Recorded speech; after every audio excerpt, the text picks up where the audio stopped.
ನಿವೃತ್ತ DG IGP Om Prakash ಕೊಲೆ ಪ್ರಕರಣಕ್ಕೆ ಸಂಬಂಧಪಟ್ಟಂತೆ ಆರೋಪಿ ಪಲ್ಲವಿ ಕಸ್ಟಡಿ ಪಡೆದು ಸಿಸಿಬಿ ಪೊಲೀಸರು ವಿಚಾರಣೆಯನ್ನು ಮಾಡ್ತಾ ಇದ್ದಾರೆ. ತಮ್ಮ ಕಸ್ಟಡಿಗೆ ಸಿಸಿಬಿ ಪೊಲೀಸರು ಆಕೆಯನ್ನು ತೆಗೆದುಕೊಂಡಿದ್ದಾರೆ. ಹೆಚ್ಚಿನ ವಿಚಾರಣೆ ಅಗತ್ಯ ಇರುವ ಕಾರಣಕ್ಕಾಗಿ ಕೊಲೆ ಆರೋಪಿ ಪಲ್ಲವಿ ಈಗ ಸಿಸಿಬಿ ಕಸ್ಟಡಿಗೆ. ಕೋರ್ಟ್ ಅನುಮತಿಯನ್ನು ಪಡೆದುಕೊಂಡು 12 ದಿನ ಆಕೆ ಸಿಸಿಬಿ ಕಸ್ಟಡಿಯಲ್ಲಿ ಇರಬೇಕು. ಪ್ರತಿನಿತ್ಯವೂ ಕೂಡ ಆಕೆಗೆ ಸಿಸಿಬಿ ಡ್ರಿಲ್ ಮಾಡುತ್ತೆ. ಒಬ್ಬ ಮಾಜಿ ಪೊಲೀಸ್ ಅಧಿಕಾರಿಯ ಪತ್ನಿ ತನ್ನ ಪತಿಯನ್ನೇ ಕೊಂದು ಈಗ ಪೊಲೀಸರ ಮುಂದೆ ಇಂಟ್ರಾಗೇಷನ್ಗೆ ಕೂತ್ಕೊಳ್ಳುವಂಥ ಸಂದರ್ಭ. ಓಂ ಪ್ರಕಾಶ್ ಮಗಳು ಏಟು ಎರಡನೇ ಆರೋಪಿ ಅವಳು ಕೃತಿ ವಿಚಾರಣೆಗೆ ಬರಬೇಕು ಅಂತ ಹೇಳಿ ಆಕೆಗೂ ಕೂಡ ವಿಚಾರಣೆಗೆ ಸಿದ್ಧತೆಯನ್ನು ಮಾಡಿಕೊಳ್ಳಲಾಗ್ತಾ ಇದೆ. ಕೃತಿ ಮಾನಸಿಕ ಸ್ಥಿತಿ ಬಗ್ಗೆ ನಿಮಾನ್ಸ್ರಿಂದ ರಿಪೋರ್ಟ್ ಕೇಳಿದ್ದಾರೆ ಸಿಸಿಬಿ. ಸದ್ಯ 3 ದಿನ ಆಸ್ಪತ್ರೆಯಲ್ಲಿ ಕೃತಿ ಇದ್ದಾಳೆ. ಆಕೆ ಡಿಸ್ಚಾರ್ಜ್ ಕೂಡ ಆಗಿದ್ದಾಳೆ.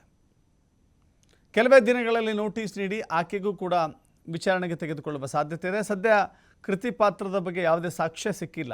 ACP ಧರ್ಮೇಂದ್ರ ನೇತೃತ್ವದಲ್ಲಿ ಈ ವಿಚಾರಣೆ ಮುಂದುವರಿಯುತ್ತೆ. ಮತ್ತಷ್ಟು ಮಾಹಿತಿ ನಮ್ಮ ಪ್ರತಿನಿಧಿ ಸಂತೋಷ್ ನೀಡ್ತಾರೆ. ಸಂತೋಷ, ಓಂ ಪ್ರಕಾಶ್ ಕೊಲೆ ಪ್ರಕರಣ ಇಡೀ ರಾಜ್ಯವನ್ನೇ ಬೆಚ್ಚಿ ಬೀಳಿಸಿದಂಥ ಪ್ರಕರಣ.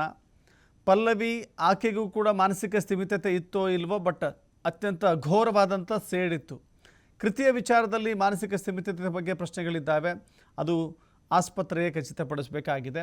ಏನೆಲ್ಲ ಬಹಳ ಉನ್ನತ ಮಟ್ಟದ ತನಿಖೆಯಲ್ಲಿ ಅಂದರೆ CCB ತನಿಖೆಯಲ್ಲಿ ಏನೆಲ್ಲ ಇಂಟ್ರೆಸ್ಟಿಂಗ್ ಮಾಹಿತಿಗಳು ಹೊರಬರಬಹುದು ಅಂತ? ದಶರಥ್, ಈಗಾಗಲೇ ಏನು HSR ಲೇಔಟ್ ಪೊಲೀಸರು ಪ್ರಕರಣ ದಾಖಲು ಮಾಡಿಕೊಂಡ ನಂತರ ಅವರ ರೆಸಿಡೆನ್ಷಿಯಲ್ ಅಲ್ಲೇ ಲೋಕಲ್ ಆಗಿರೋ ಹಿನ್ನೆಲೆಯಲ್ಲಿ ಪ್ರಕರಣವನ್ನ ಈಗಾಗಲೇ CCB ಅಧಿಕಾರಿಗಳಿಗೆ ಹಸ್ತಾಂತರವನ್ನು ಮಾಡಿರುವಂತದ್ದು. CCB ಅಧಿಕಾರಿಗಳು ಬಾಡಿ ವಾರೆಂಟ್ ಮೇಲೆ ಆಕೆಯನ್ನ ಕಸ್ಟಡಿಗೆ ಪಡೆದುಕೊಂಡಿರುವಂತದ್ದು. 12 ದಿನಗಳ ಕಾಲ ಕಸ್ಟಡಿಗೆ ಪಡ್ಕೊಂಡಿದ್ದಾರೆ. ಇದೀಗ ಆಕೆಯನ್ನ ವಿಚಾರಣೆಯನ್ನ ಮಾಡಬೇಕು. ನಿನ್ನೆ ಕೂಡ ಎಲ್ಲ ಪ್ರೋಸೆಸ್ ಆಗಿರುವಂತದ್ದು. CCB ಅಧಿಕಾರಿಗಳು ಕಸ್ಟಡಿ ಇದ್ದಾರೆ. ಇನ್ನು ಪ್ರಕರಣಕ್ಕೆ ಸಂಬಂಧಪಟ್ಟ ಹಾಗೆ ಏನು ತಾಂತ್ರಿಕವಾಗಿ ಸಾಕಷ್ಟು ಮಾಹಿತಿಗಳನ್ನ ಕಲೆ ಹಾಕ್ತಾ ಇರುವಂತದ್ದು. ಯಾಕಂತ ಹೇಳಿದ್ರೆ ಪಲ್ಲವಿ ಈಗಾಗಲೇ ಏನು ಪೊಲೀಸರು ಏನೇ ತನಿಖೆಯನ್ನ ಮಾಡಿದ್ರು ಅದಕ್ಕೆ ಸರಿಯಾದ ರೀತಿಯಲ್ಲಿ ಸೂಕ್ತವಾಗಿ ಸಹಕಾರವನ್ನ ನೀಡೋದಿಲ್ಲ. ಅದು ಕೌಟುಂಬಿಕ ಕಲಾ ಹಿನ್ನೆಲೆ ಆಗಿರುವಂತದ್ದು ಅಂತ ಹೇಳಿ ಈಗಾಗಲೇ ಹೇಳಿಕೆಗಳನ್ನ ಕೊಟ್ಟಿದ್ದಾರೆ ಅನ್ನೋ ಮಾಹಿತಿ ಇರುವಂತದ್ದು. ಅದರ ಜೊತೆಗೆ ಇಡೀ ಪ್ರಕರಣಕ್ಕೆ ಸಂಬಂಧಪಟ್ಟ ಹಾಗೆ ಕೃತಿಯನ್ನು ಕೂಡ ಪೊಲೀಸರು ವಿಚಾರಣೆಯನ್ನ ಮಾಡ್ಬೇಕಾಗುತ್ತೆ. ಓಂ ಪ್ರಕಾಶ್ ಅವರ ಮಗಳು ಆದ್ರೆ ಆಕೆ ಈಗಾಗಲೇ ನಿಮಾನ್ಸ್ ನಲ್ಲಿ ಚಿಕಿತ್ಸೆಯನ್ನ ಪಡ್ಕೊಳ್ತಾ ಇರುವಂತದ್ದು. ಹೀಗಾಗಿ ಆಕೆ ವರದಿಯನ್ನ ಕೇಳಿದ್ರೆ ಇವರು ನಿಮಾನ್ಸ್ ಆಸ್ಪತ್ರೆಯ ವೈದ್ಯರುಗಳಿಗೆ ಅಂದ್ರೆ ಆಕೆಯನ್ನ ಪೊಲೀಸ್ ವಿಚಾರಣೆಗೆ ಒಳಪಡಿಸುವಂತ ಹಂತದಲ್ಲಿದ್ದಾಳೆ, ವಿಚಾರಣೆಗೆ ಒಳಪಡಿಸಬಹುದು ಅಂತ ಅಲ್ಲಿನ ಆಸ್ಪತ್ರೆಯ ವೈದ್ಯರೆಲ್ಲ ಸಿಬ್ಬಂದಿಗಳು ನೀಡುವಂತ ಒಂದು ಮಾಹಿತಿ ಇಲ್ಲ ವರದಿ ಏನಿರುತ್ತೆ, ವರದಿಯನ್ನು ಆಧಾರವಾಗಿಟ್ಕೊಂಡು ಮುಂದಕ್ಕೆ ಪೊಲೀಸರು ಪ್ರಕರಣದ ತನಿಖೆಯನ್ನ ಮಾಡುವಂತದ್ದು. ಸದ್ಯ ಆಕೆನ ವಶಕ್ಕೆ ಬಿಡಲಾಗಿದೆ. ಈಗ ಕೂಡ CCB ಪೊಲೀಸರ ವಶದಲ್ಲಿರುವಂತದ್ದು. ಈಗಾಗಲೇ ನಿನ್ನೆ ಆಕೆನ ವಶಕ್ಕೆ ಪಡಿಸ್ಕೊಂಡು ಪೇಪರ್ಸ್ ವರ್ಕ್ ಏನಿದೆ ಅದು ಪ್ರಿಲಿಮಿನರಿ ಆಗಿ ಆಗ್ತಾ ಇದೆ.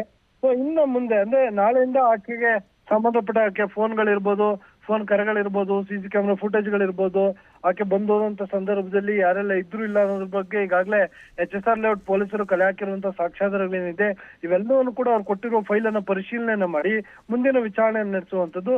ಸದ್ಯದ ಮಟ್ಟಿಗೆ CCB ಪೊಲೀಸರು ಪ್ರಕರಣವನ್ನ ಟೇಕಪ್ ಮಾಡಿದ್ದಾರೆ. ಟೇಕಪ್ ಮಾಡ್ಕೊಂಡು ಈಗ ವಿಚಾರಣೆಯನ್ನ ಮುಂದಿನ ಹಂತಕ್ಕೆ ತೆಗೆದುಕೊಂಡು ಹೋಗ್ಬೇಕು. ಯಾವ ರೀತಿಯಾಗಿ ತನಿಖೆಯನ್ನ ಮಾಡಿದ್ರೆ ಸತ್ಯಾಸತ್ಯತೆಯನ್ನ ಬಾಯ್ಲಿಗೆ ತರ್ತಾರೆ ಅನ್ನೋದನ್ನ ಕಾಯ್ದು ನೋಡ್ಬೇಕಾಗುತ್ತೆ. Dasharath, thank you Santosh.